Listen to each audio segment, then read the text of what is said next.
is now 1:30, and I have the privilege of calling the Thursday, May 7th IT and Equalization Committee to order. I trust that you've had an opportunity to read the minutes of April 2nd, 2026. If so, I'd entertain a motion to approve those minutes. Support. Motion by Commissioner Collins, supported by Commissioner Tillotson. Any amendments or corrections? The amendments or corrections? If hearing none, all those in favor signify by saying aye. Aye. Pose same sign. We've approved the minutes of April 2nd. On to IT. Finance report, please. Good afternoon. You will find your Capital Fund IT Division financial statement in your packet as of May 1. So again, this run is of May 1. And you will see you have multiple projects open with expenses hitting this year.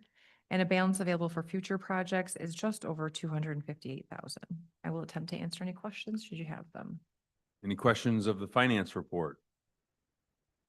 Hearing none, moving on to the IT report. Director Ricker. Good afternoon. Good afternoon. I will just make some mention on our current projects.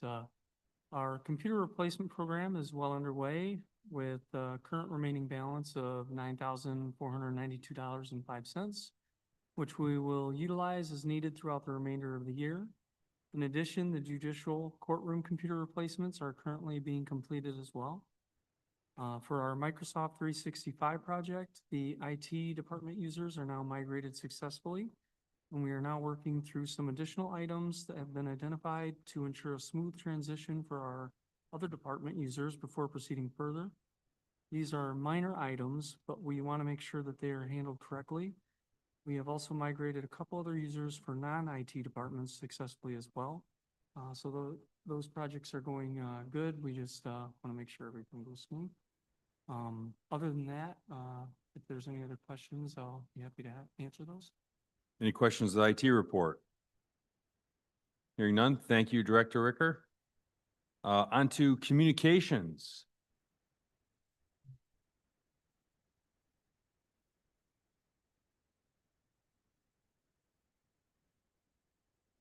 We have the wonderful Jennifer Ambrose, who's going to give us the communications report for this month. Jennifer? Thank you. The report is in your packet. I'll just briefly cover some highlights. Not much popped out at me this month, other than our followers continue to increase on all of our social media accounts. We are fast approaching going over 16,000 followers on our main Lenawee County accounts. Our impressions also were increased this last month, but our engagement was down, which is odd because that doesn't kind of go with how we've been trending. So I dug a little deeper into the data to try to figure out why, and there were a couple of reasons why. One, I always compare them to the same time last year, and last year we had one post that did extremely well regarding engagement.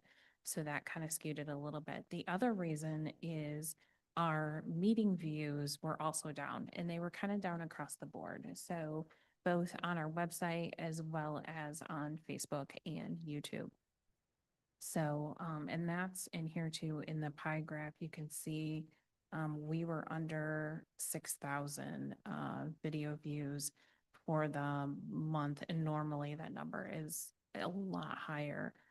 Same thing on our website, the video views were around 100, and that was a little bit lower compared to normal.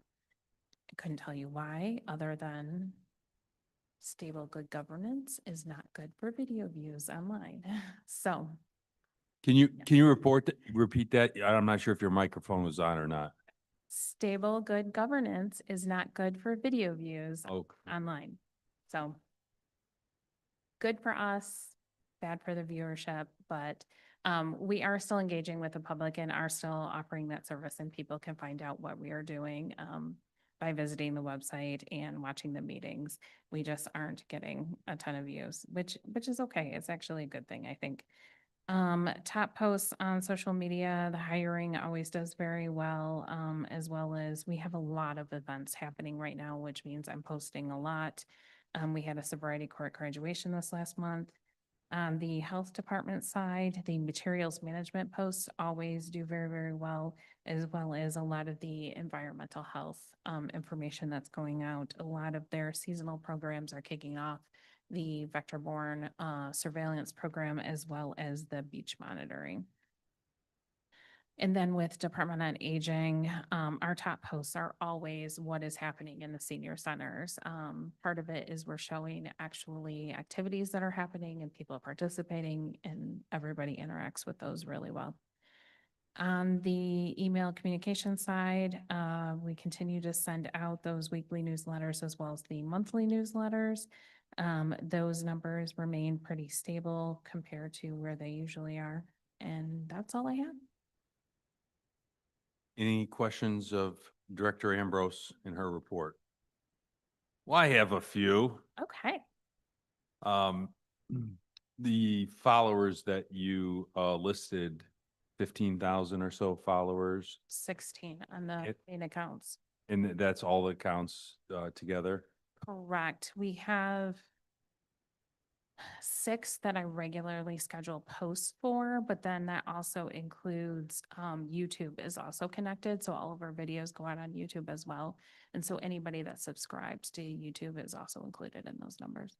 In the 6 accounts, so I can do a better job memorizing them or reporting them, it's Facebook, Facebook, LinkedIn, Instagram, Threads, Twitter, Blue Sky. Blue Sky, whatever that We is, also have TikTok. We actually have 7. 7.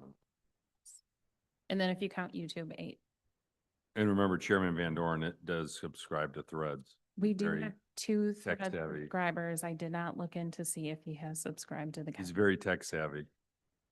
He'd chair this committee if he could. The other question is, when it comes to followers or whatnot, what percentage ballpark would you say those are like from the county?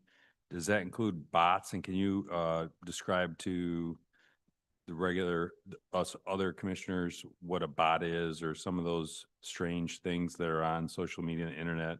If you have to refer to any other of your colleagues, feel free to. Bots are not our friends. So those are basically fake accounts that are used to go and put out misleading information, or a lot of times they just spam you for, we do get a lot of direct messages through bots. But outside of that, as far as like regular comments or resharing of our information or things like that by bots, we do not get very many at all. Most of our followers are legitimate, and I would say the majority of them are from within county. We do have some out of county residents, but they usually have a connection or tie back to Lenawee County. So they either grew up here and they're trying to follow what's going on, or they have, they're snowbirds and they go south for the winter. Thank you so much. Not sure if this is germane to the communications part, but when the county is still working on our AI policy, is that correct? Yes, we actually have a meeting upcoming with IT and admin that's going to go over what we have drafted. Awesome. Thank you. That's very productive. All right. Any other questions of the communications department? Hearing none, we have a request before us today. Director Ricker. Thank you, Jennifer. Yep, this request is, the county currently has 14 aged wireless, devices. We had a project last year, to upgrade our wireless controller. This one will replace some other wireless devices that were able to go on the wireless controller that was upgraded. These devices are out of, spec and will be replaced to new wireless devices that will be supported, that these ones, I'm sorry, I'm not feeling well, I'm sorry. These devices are no longer supported and will need to be replaced in order to be supported. Okay. Sorry. Thank you. These funds will be utilized to upgrade them to the current hardware and support. All right. Thank you. So we're looking for a motion to that effect. So moved. Motion by Commissioner Collins, supported by Commissioner Tillotson. Any discussion? All those in favor signify by saying aye. Aye. Those same sign. Motion carries. All right. Now we are on to our inaugural equalization report by our brand new hire, Director Trey Clements. Mr. Clements, would you like to give your first equalization report? I would. Good afternoon. Good afternoon. We were able to send out our tax packets that go to all the taxing authorities for them to fill out, which requests their information that we're going to put on the tax bills, as well as informs them of what their millage reduction fraction is.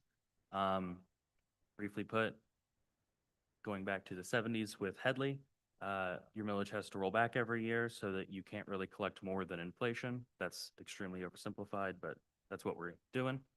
So that was sent out to all the taxing authorities. We've been in communication with some of them to get those packets back. In terms of our studies, letters have been sent out to all the properties that we're going to visit. And the new database has been created for that, as well as for our other work that we do with sales and our assessing roles. And the field work for visiting sales that have happened through March 31 is currently in progress. And we are receiving and entering permits for new construction. So I'm open to any questions that anybody has. Any questions of the equalization report? Mr. Tillotson, you're going to take it easy on him on his first report? Yep. Monthly. We'll wait till next month if there's any tough questions. Thank you for your service and thank you for the report. All right, traveling along rather briskly here. We have arrived at, is there any other business? Any other business before us today? Yes, Deputy Administrator Shannon Elliott. Thank you. I just wanted to touch base, and many of the commissioners that were at the Michigan Association of Counties meeting are familiar. You had some conversation about this, but a new statutory requirement essentially stating that all public bodies have to create a website that is ADA accessible has come into play. Originally, the deadline was April of 2026. That has been moved to April of 2027. However, an update of where Lenawee County is at, our communications and marketing coordinator, Ms. Ambrose, has done an amazing job at really picking up the heavy lift of getting us compliant on that website. So we have, again, accomplished a great deal on creating and making our website ADA compliant. However, there is still some work that will need to be done, and we have identified a certain software to finish that part up for us, but we're still looking to see if there's other software options that could help us. So you will see something in the future for a request of software that will help us become completely ADA compliant on our website. So I just wanted to give you an update of where Lenawee County is at regarding that statutory requirement. Well, thank you. That's more great news, and thank you for that news, Shannon. Is there any other business before us today? Hearing none, we moved on to public comment. Is there any public comment? Any public comment out there? Any other public comment? Hearing none, I'd entertain a motion to adjourn. So moved. Motion by Commissioner Collins, supported by Commissioner Tillotson. All those in favor signify by saying aye.